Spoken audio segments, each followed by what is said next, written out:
Let's learn how to make an angel food cake the easy way.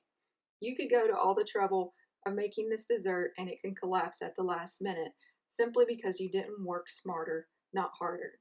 Let's change one key ingredient and you'll have no more problems. I'll include a link below for more information. Start out by preheating your oven to 375 or 190°C. You'll need 1.5 cups of egg whites, that's 360 grams, and you're gonna have to use fresh egg whites. You can't use the carton here. The carton, for some reason, has funky results. I don't recommend it. Some people think it's fine. I don't. You can pass the eggshell back and forth like I just did, but it's not always recommended because of contamination reasons. However, that is up to your discretion. I'll let you do the research and decide. You also can use a spoon, which is my favorite way. You get a slotted spoon and you just pour the egg into the spoon and it will just basically separate the egg for you, really easy. Or you can use your hands. I'll show you why I don't recommend your hands, because for some reason, no matter how gentle you are, it's not as easy as they show you online. Don't worry, I'm not going to make you watch all of this. I'm just showing you 3 basic ways to separate egg yolks. And if you see, I have 3 separate bowls here. This is highly recommended because if you happen to break, which I just did, an egg yolk, you would have just ruined all your egg whites if you were using 2 bowls. So this is why you want to use 3 bowls, one to crack the egg into and separate, one to put the egg yolks in, and one to put the egg whites in. It'll save you a lot of heartache. And I'll be back in a little bit and we'll get started with the recipe. And if you're wondering why I'm showing you this last egg, it's because it's a double yolker, and I was really excited about that because I never see those in store-bought eggs.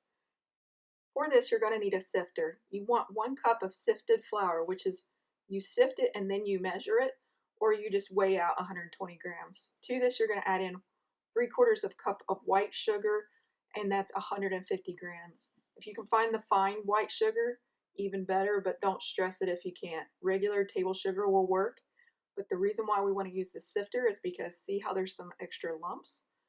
You're going to toss this. You do not want to put this in the batter. It just keeps it from being able to rise nicely, and it doesn't dissolve as well. That's how you get sticky batters sometimes. Okay, we're going to set this aside. Now we have our 1.5 cups of egg whites. Traditionally, you would use cream of tartar, which people don't realize is a leavening, and you use salt. However, I'm using 2 teaspoons of baking powder, or 8 grams, and I'm just going to put it in with the flour and the sugar mixture. Next, we're going to add in our salt, 1.5 teaspoons or 2.5 grams. And then we're going to turn on the mixer and we're going to mix this until the eggs turn foamy. Once they turn foamy, we're going to add in the remaining sugar, which is 3/4 cup, another 150 grams. And we're going to do it in a slow, steady stream if possible. And if you don't feel comfortable with that, you can just put it in a little bit at a time. I do recommend trying to dump it all in at once, but slowly, so that way you get a better dissolving rate. I'll show you what I'm looking for. It's going to be foamy like this, but it's going to be very fluid. Some people tell you to go all the way to the cloud stage. It's not necessary, but you can if you feel comfortable. And you can put the sugar in a little bit at a time like this, or you can just spray it in all at once. It's not critical. What's critical is getting it dissolved. And I found if you put it all in at once, it's actually better than putting it in a little bit at a time for beginners. So I'll leave that up to you. I want to point out something. These silicone beaters are terrible for making meringue. I switched over to a wire whisk, and if you don't have a wire whisk, you can use the regular kind as long as they're not silicone. The silicones take forever to make a meringue for some reason. I think maybe they get a hold of some oil and stick to it. What you're looking for is soft peaks. You'll start to see tracks form like this, and then you'll get a nice soft peak when you lift the beater and turn it upside down. I'll show you a picture so you can really see what it looks like. It's very beautiful. It's very smooth, silky, and you just get a nice soft peak that falls over. You do not want to go to stiff peaks in this recipe, no matter how many people will tell you go to stiff peaks. You're just asking for a flat cake, and I will show you at the end what I'm talking about. You now will want to fold this in gently. You have two options. You can use a spatula like this and you go around and then cut through the middle. However, you could do the easier method and get a wire whisk. This is more user friendly for the beginner. It helps you keep from deflating your egg whites too much. I found this to be a lot easier to work with than to use a spatula. I will let you decide which one you want to try. Once I get it all mixed in, that's when I will add in my flavoring, because some flavoring has oil in it, and if you put the oil in at the beginning, it sometimes just doesn't work out well. You just want to mix it through. And I put in 1 teaspoon of vanilla or 5 milliliters. And this is going to be a very fluid batter. It's not going to be stiff like you see on a lot of the recipes. This is going to be pourable. It's going to expand in the oven. It's going to be heavenly. It's going to be an angel food cake. You will see what I'm talking about when we get this baked. You need a special angel food cake pan. There is a way you can bake this in a 9 by 13 pan, and you have to check the temperature starting around 35 minutes, but you will have to expect the cake to collapse in the middle if you do decide to use a 9 by 13. My recommendation is to get an angel food cake pan. You do not grease this whatsoever. Never, ever, ever, ever grease an angel food cake pan. And don't get the nonstick variety. You want the aluminum variety if you can find it stainless steel. And if you can, find the one with feet. It just makes life a lot easier. This pan was given to me by a friend. It was her mother's pan. It's like over 50 years old. I was very pleased to get it. Since it's very portable, it should be pretty easy to level off the best you can.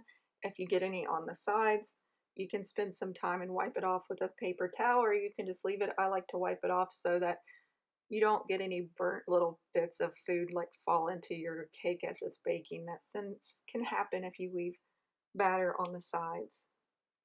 And try to scrape out as much as you can, because you've spent a long time whipping up those egg whites. Depending on if you use room temperature or cold eggs, it really doesn't matter. It just takes longer for colder eggs to whip up, but the colder eggs I found are more stable. So it could take you anywhere from 10 to 30 minutes to whip those egg whites up. And just wipe off the excess as I was talking about earlier. Tap it a few times, and then you're going to put it in the oven 45 to 55 minutes, or until it's golden brown on the top, and when you touch it, it bounces back and it's no longer sticky. It's upside down completely for at least 1.5 to 2 hours. Do not touch it before then. After that, you're going to use a butter knife, and you're going to go all the way around the center and the edge and get it loose. And that's why you don't grease your pan. You need it to climb up there. Turn it upside down. And next thing you're going to do is you're going to remove the outer tray, and you're going to try to remove the bottom of the pan without cutting into the cake. I fell at this, but don't worry, if you do fell at it, it's not a big deal, because you're pretty much going to eat it right away. That's the cook's treat. So eat that part and nobody will notice. And as you can see, I'm kind of klutzy today because I just bumped into you guys. Sorry about that. I hope it didn't hurt you too much. And this is so tender. You can literally cut it with a butter knife. I'm going to show you. It's just amazing how light and airy this cake is. And it's also fat-free. It's not sugar-free, but it's fat-free. So if you're watching your calories, especially your fat, it's actually a very light cake.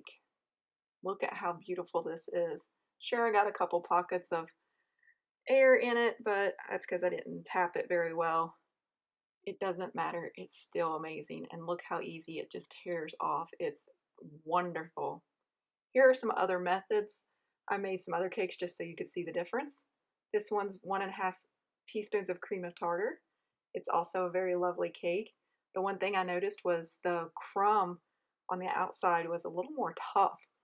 And I think that has to do with the fact that the cream of tartar didn't rise as well, and it just tended to bake a little bit heavier.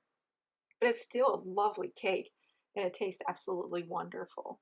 So this is if you use cream of tartar in place of the baking powder, sorry. Then the next one up is no rising agent. And I gotta tell you, some people love this, and they love to brag that they can make an angel food cake with just egg whites and flour and sugar. And it is possible. I'm going to tell you, but for beginners, I don't recommend it. It's kind of claggy. It's a little dense. It's not as good.